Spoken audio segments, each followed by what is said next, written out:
A 64-year-old Albanian man who became a U.S. citizen back in 2010 was traveling back to Albania with cash.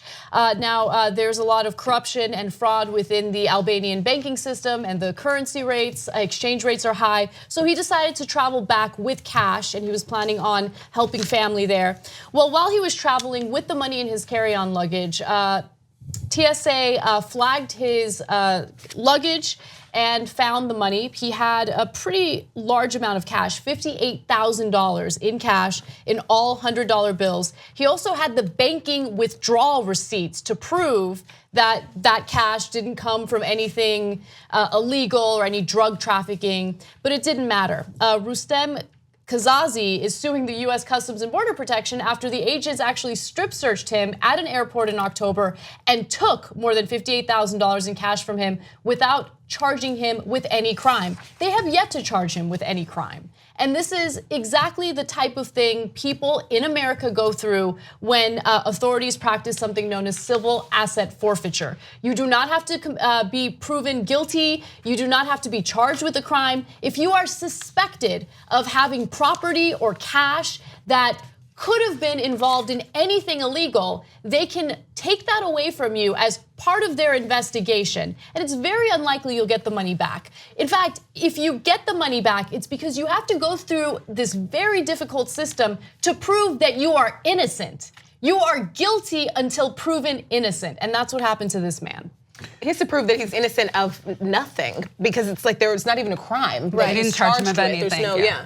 So he didn't even do the one thing that they usually use as a technicality, which is, hey, you got to declare that you got $10,000 with you. But he had a layover in Newark before he left the country. That's when he would have had to declare. So they didn't even let him fill out the form. And they said, oh, he was obviously trying to conceal the money. No, he had literally laid it out in his bag very clearly in bags within there and labeled them. Okay, so he didn't conceal it at all. Then after they're get this notice saying, hey, can you give our money back?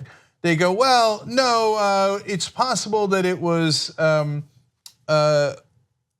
involved in smuggling or drug trafficking or money laundering. That's what they do. Yeah, and then the family was like, which one?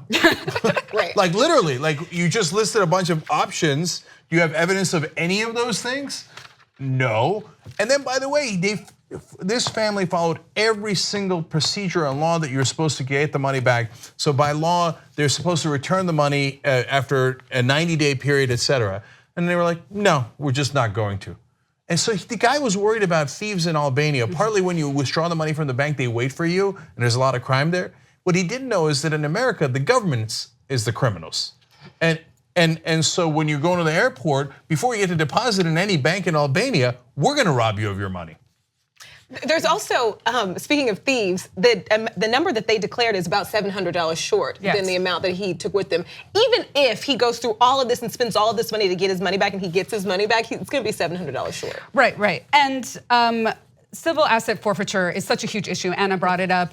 In 2017 alone, the federal authorities seized $2 billion. That's similar to the amount that burglarized residencies have amounted to. But the other thing which makes me really suspect of this, of the authorities, is that they gave him options. And one of the options was there's a compromise offer. If you say that you will get less money, then we will give you some of the money back. So that actually means that he didn't do anything. Right? It's a source of revenue now. Civil asset forfeiture is a source of revenue for the feds and for state police and city police officers. This is big government and it's robbery. 2 easy ways to follow the Young Turks. One is hit the subscribe button down below, then you're a TYT subscriber. And second is ring the bell. And when you do that on YouTube, you're notified of our videos.